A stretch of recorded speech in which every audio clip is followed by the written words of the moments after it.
Corona के कारण दिल्ली का हाल बेहाल है।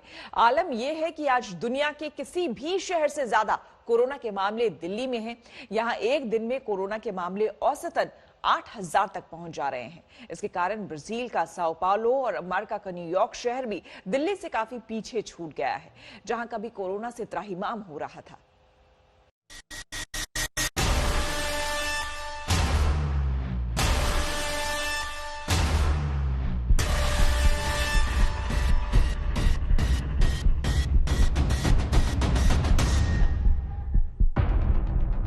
ये तस्वीर उस दिल्ली की है जहां कोरोना का कहर सबसे ज्यादा है।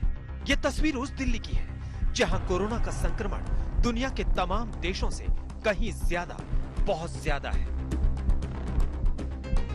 इसलिए दिल्ली आज कोरोना से निर्णायक लड़ाई के लिए हर जद्दोजहद में जूझ रही है। बावजूद इसके कि दिल्ली आज कोरोना के सबसे खतरनाक दौर से गुजर रहा है। दिल्ली सरकार को लगता है कि तबाही के बुरे दिन निकल चुके हैं।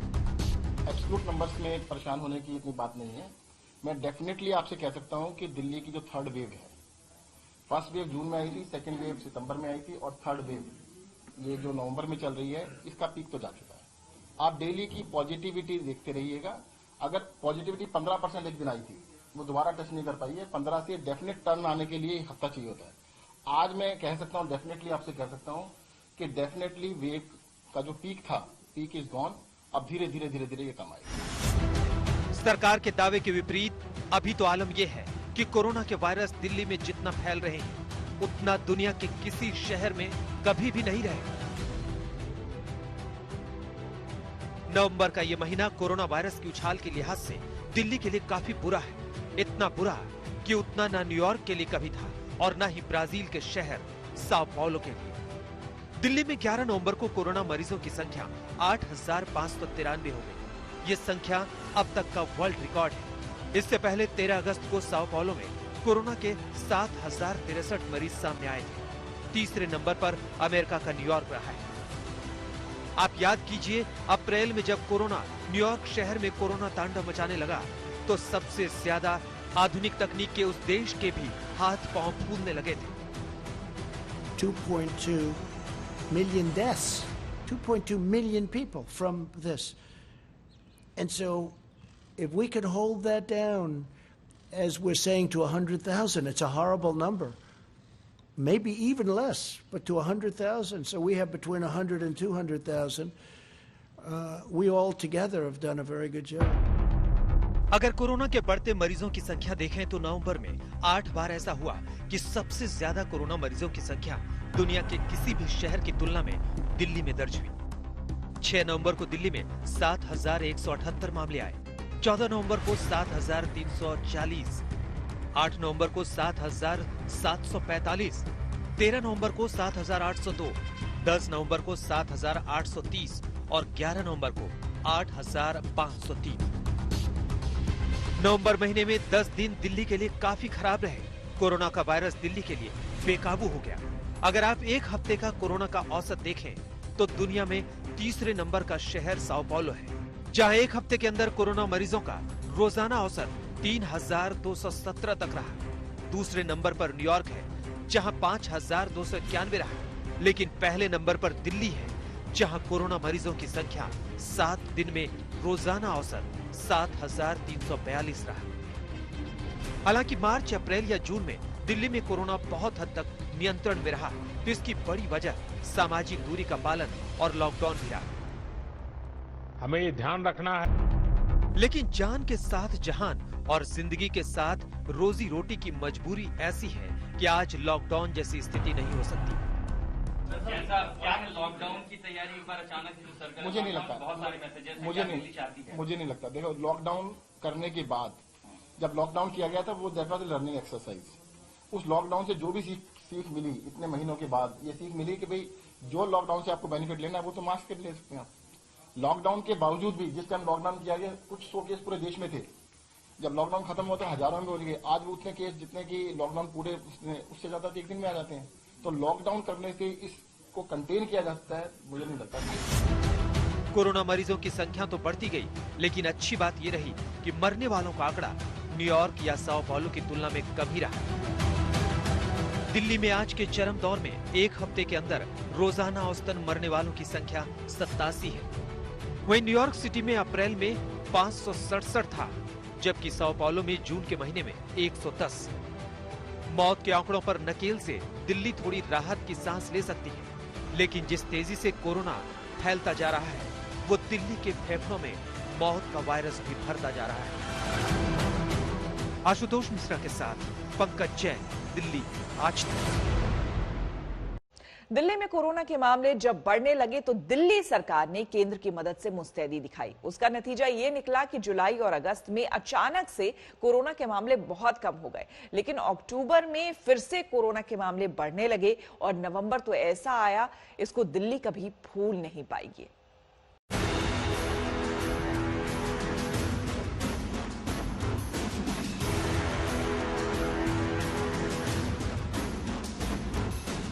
एक तो त्योहार, उस पर से प्रदूषण की मार, और इन दोनों के बीच से तेजी से उछाल भरता कोरोना का वायरस। मुश्किलों की इस तिहरी मार से आज दिल्ली करा रही है। आज आलम यह है कि दुनिया में कोई ऐसा शहर नहीं जहां दिल्ली जैसा कोरोना का प्रकोप हो। अब यूपी में टेस्ट नहीं हो रहे, यूपी वाले दिल्ली का एड्रेस देकर टेस्ट करा रहे हैं, दिल्ली आते हैं हमारे अस्पतालों में टेस्ट कराते हैं। तो इसका इस झगड़े में पड़ने की आवश्यकता नहीं है, जो फैक्ट है तो फैक्ट है। सर, लेकिन मौत जो हो रही, क्या इलाज में कहीं नहीं, परसेंटेज ऑफ जो डेथ है वो 1% के करीब है। WHO भी ये कहता है अगर 1% है तो बहुत ही अच्छा है। केंद्र सरकार का कहना है तो अभी जो डेथ चल रही है लगभग 1% चल रही है। दिल्ली में कोरोना का कहर किस कदर बरपा है, इसका अंदाजा आप इस बात से लगा सकते हैं कि इस नवंबर में हर घंटे 4 लोगों की मौत हो रही है। इस नवंबर में 15 दिन में ही 1103 लोग जान गंवा चुके हैं। अकेले रविवार को ही 95 लोगों की मौत हुई। एक दिन में मौत का ये तीसरा सबसे बड़ा आंकड़ा है। और ये संख्या तब है जब दिल्ली सरकार का कहना है कि दिल्ली में कोरोना की तीसरी लहर उतर चुकी है और लॉकडाउन की कोई जरूरत नहीं है। जून के अंदर पॉजिटिविटी 37% एवरेज थी, वीकली एवरेज 37% थी। आज जो मैक्सिमम गई है वो एक दिन की जो मैक्सिमम थी 15% गई है। तो पॉजिटिविटी जो है सबसे ज्यादा मेजर इंडिकेटर होता है पॉजिटिविटी। सेकेंड वेव के अंदर भी 12-13%, 14% गई थी। थर्ड वेव के अंदर मैक्सिमम 15 तक गई है, अब धीरे धीरे कम आने स्टार्ट है। दिल्ली में स्वास्थ्य मंत्री का दावा अगर सही निकल जाता है कि कोरोना का कहर कम हो रहा है, तो दिल्ली राहत की सांस ले सकती है। लेकिन हालात कितने गंभीर हैं, इसका अंदाजा आप इस बात से लगा सकते हैं कि पिछले 15 दिनों में दिल्ली में हर 2 दिन में औसत 147 लोगों की जान जा रही है। अगर रविवार को 95 लोगों की मौत हुई तो शनिवार को 96 लोगों की, जबकि सबसे ज्यादा आंकड़ा पिछले गुरुवार को गया जब दिल्ली में सबसे ज्यादा 104 लोगों की मौत हुई थी। दिल्ली में कोरोना से अब तक 7614 लोगों की जान जा चुकी है, यानी कोरोना से देश की राजधानी में मृत्यु दर 1.5% है। दिल्ली में कोरोना का पहला मामला 2 मार्च को आया था। इसके बाद अप्रैल में हर रोज 2 लोगों की जान जा रही थी। मई में हर रोज 13 से ज्यादा लोगों की मौत हुई थी। जून में जबरदस्त उछाल आया जब रोजाना औसतन 75.6 लोग अपनी जान गंवाने लगे। जुलाई में मौत का आंकड़ा तेजी से नीचे गिरा और वो 39.3 लोग प्रतिदिन पर पहुंचा। अगस्त का महीना और बेहतर हुआ जब रोजाना मरने वालों की संख्या 15.5 तक गिर गई। अगस्त में कोरोना में कमी तो आई, लेकिन उसके बाद फिर से ग्राफ बढ़ने लगा। अक्टूबर में त्योहार का मौसम आया तो हालात और खराब हुए। धीरे धीरे आलम यह हो गया कि कोरोना के वायरस दिल्ली के आसमान में मौत बरसाने वाले बादल की तरह घुमड़ने लगे। आशुतोष मिश्रा के साथ पंकज जैन, दिल्ली आज तक। दिल्ली में कोरोना के मरीजों की संख्या जिस तेजी से बढ़ती गई, उसकी तुलना में डॉक्टर्स, पैरामेडिकल स्टाफ, कोरोना अस्पताल, आईसीयू बेड, इन सब की कमी है। इसलिए केंद्र सरकार तत्काल प्रभाव से आईसीयू बेड से लेकर डॉक्टर्स तक की व्यवस्था कर रही है ताकि कोरोना का वायरस कोई तबाही ना मचा सके।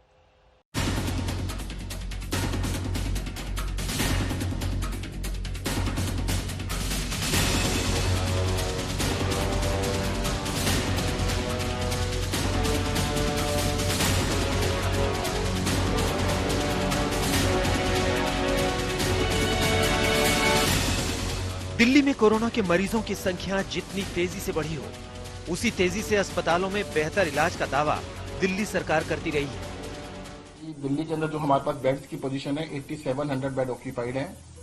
और लगभग 7900 बेड्स अवेलेबल हैं। तो नंबर ऑफ बेड्स लगभग 50% के करीब अवेलेबल है, परंतु आईसीयू बेड्स की थोड़ी दिक्कत आ रही है। आईसीयू बेड्स जो खासतौर से प्राइवेट हॉस्पिटल्स में भी दिक्कत है। कल मुख्यमंत्री जी ने केंद्रीय मंत्री अमित शाह जी के साथ मीटिंग की थी। लेकिन दिल्ली में अस्पतालों के हालात क्या है, इसकी ग्राउंड रियलिटी आपको आज तक दिखाएगा। हमारे सहयोगी ने दिल्ली के एक बड़े अस्पताल सर गंगाराम में फोन करके एक आईसीयू बेड के लिए गुहार लगाई, लेकिन अस्पताल ने कैसे हाथ खड़े कर दिए, ये इस बातचीत में सुनिए। क्योंकि उनकी तबीयत थोड़ी सी कल रात से ज्यादा खराब हुई थी, तो वो कह रहे हैं डॉक्टर कि हो सकता है कि फिर उनको आईसीयू की भी जरूरत पड़ जाए। तो मैंने अपोलो में फोन किया, उनके पास आईसीयू है नहीं। हमारे पास है सर, बट अभी कोई अपडेट नहीं आया, सुबह फुल है अभी। मतलब अगर हमारे लिए इमरजेंसी में जरूरत पड़े आईसीयू में तब? सर उसका कुछ कह नहीं सकते, फुल है ना सर। कोविड के पेशेंट वाले भी? जी। अब हम आपको दिल्ली के एक और बड़े अस्पताल में ले चलते हैं। ये है अपोलो अस्पताल। हमारे संवाददाता आशुतोष मिश्रा ने जब फोन कर अपोलो अस्पताल के नोडल ऑफिसर डॉक्टर संजीव से बात की, तो उन्होंने भी आईसीयू बेड देने में असमर्थता दिखाई। मेरी ग्रैंड मदर को आईसीयू में शिफ्ट करना, उनका कोविड डिटेक्ट हुआ है, लेकिन उनकी तबीयत थोड़ी सी बिगड़ी है। आईसीयू क्यों चाहिए? वो उनकी तबीयत थोड़ी सी ज्यादा खराब हो गई है, तो अब उनको हॉस्पिटल सीधा अपोलो ही लाना चाहते हैं। आईसीयू तो बेड नहीं है हमारे पास इस टाइम यहाँ पे। सर अपोलो में नहीं होगा तो आदमी कहाँ जाएगा, इतना बड़ा अस्पताल है। फुल है, हमारा आईसीयू फुल चल रहा है। और नॉर्मल बेड अगर मतलब कम से कम, ताकि उनकी देखरेख हो जाए। देखिए जिसको आईसीयू चाहिए उसको नॉर्मल बेड पे नहीं रख सकते ना। ताज्जुब की बात यह है कि फोन पर मना कर दिया गया, लेकिन अस्पताल के डिस्प्ले बोर्ड पर खाली बेड दिखाए जा रहे हैं। राजधानी दिल्ली में जैसे ही कोरोना का संक्रमण तीसरी बार रफ्तार पकड़ रहा है, अस्पतालों में बेड तो मुहैया हैं, लेकिन आईसीयू क्षमता वाले बेड मुहैया नहीं है। दिल्ली सरकार कहती है कि उसके पास 7900 बेड तो हैं, लेकिन राजधानी में अगर संक्रमित मरीजों के ऊपर मुश्किलें बढ़ती हैं तो आईसीयू बेड की कमी हो सकती है। फिलहाल हम अपोलो अस्पताल के बाहर हैं और अपोलो गंगाराम जैसे बड़े अस्पतालों से जब हमने बात की तो उन्होंने भी आईसीयू वाले वार्ड, आईसीयू वाले बेड मुहैया कराने से हाथ खड़े कर दिए, क्योंकि वो अपनी कैपेसिटी से फिलहाल फुल चल रहे हैं। प्राइवेट अस्पतालों की तरह ही सरकारी अस्पतालों का भी हमने जायजा लिया। वहां पर जरूर आईसीयू और कोरोना बेड खाली है। 1580 बेड ऐसे हैं जिसके अंदर ऑक्सीजन कंसंट्रेटर या ऑक्सीजन सिलेंडर लगा है। बाकी 430 बेड आईसीयू बेड्स है, यानी कि वेंटिलेटर वाले, बाईपैप वाले, हाई फ्लो ऑक्सीजन वाले बेड्स है। एलएनजेपी अस्पताल के अंदर इस समय 500 मरीज है, जिसमें से 390 पेशेंट आईसीयू बेड्स पे हैं। तो अभी भी अरविंद केजरीवाल जी ने पुख्ता इंतजाम करवा रखे हैं लोकनायक अस्पताल के अंदर। हालात बिगड़ते देखकर ही रविवार को केंद्र सरकार और दिल्ली सरकार के अहम लोगों की केंद्रीय गृह मंत्रालय में एक अहम बैठक हुई। उस बैठक में केंद्रीय गृह मंत्री अमित शाह, स्वास्थ्य मंत्री हर्षवर्धन, दिल्ली के उपराज्यपाल अनिल बैजल, मुख्यमंत्री अरविंद केजरीवाल और स्वास्थ्य मंत्री सत्येंद्र जैन मौजूद थे। केंद्र ने राज्य सरकार को 3 दिन के भीतर 750 आईसीयू बेड देने का आश्वासन दिया है। केंद्र सरकार दिल्ली सरकार के अस्पतालों में आईसीयू बेड बढ़ाने के लिए जरूरी मशीनें उपलब्ध कराने में मदद करेगी। अभी तक दिल्ली में 60,000 टेस्ट प्रतिदिन हो रहे थे, जिसे 1 लाख से 1.25 लाख तक ले जाने का लक्ष्य है। केंद्र सरकार ने यह भी भरोसा दिया है कि डीआरडीओ सेंटर में अगले 2 दिन में 500 आईसीयू बेड मुहैया कराए जाएंगे। उसके कुछ दिनों के अंदर ही 250 अतिरिक्त बेड भी उपलब्ध कराए जाएंगे। इसके अलावा केंद्र सरकार ने यह भी तय किया है कि पैरामेडिकल स्टाफ को बाहर से लाने का भी इंतजाम किया जाएगा। बेड्स इस टाइम जो हैं वो तो फिर भी ठीक ठाक संख्या में हैं जो कोविड बेड्स हैं, लेकिन आईसीयू बेड्स जो हैं वो बहुत तेज़ी से एग्जॉस्ट होते जा रहे हैं। तो केंद्र सरकार ने आज एश्योरेंस दिया है कि वो जो डीआरडीओ का सेंटर है वहाँ पे अगले 2 दिन में 500 आईसीयू बेड्स उपलब्ध करा दिए जाएंगे और उसके अगले कुछ दिन में 250 और, तो लगभग 750 आईसीयू बेड्स वहाँ पे अवेलेबल हो जाएंगे।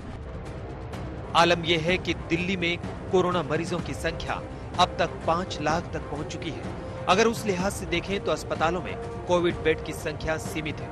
आज की तारीख में 16,441 कोविड बेड पूरी दिल्ली के अस्पतालों में है। इनमें 5,451 बेड दिल्ली सरकार के अस्पतालों में है, जबकि केंद्र सरकार के अस्पतालों में 3,721 बेड हैं। बाकी बेड अन्य अस्पतालों में उपलब्ध कराए गए हैं। अस्पतालों का हाल यही बता रहा है कि अगर कोरोना से बचना है तो आपके पास सामाजिक दूरी का पालन और मास्क का इस्तेमाल ही सबसे बेहतर विकल्प है। पंकज जैन के साथ आशुतोष मिश्रा, दिल्ली, आज तक। अभी तो कोरोना से बचाव के दो ही साधन हैं, 2 गज की दूरी और मास्क है जरूरी। लेकिन वैक्सीन पर भी बहुत तेजी से काम चल रहा है। हिंदुस्तान में भी भारत बायोटेक कंपनी तीसरे चरण के ट्रायल में जुट गई है। वहीं अमेरिका की दो कंपनियों को यकीन है कि इस साल के आखिर तक वो कोरोना के करोड़ों डोज तैयार कर देंगे।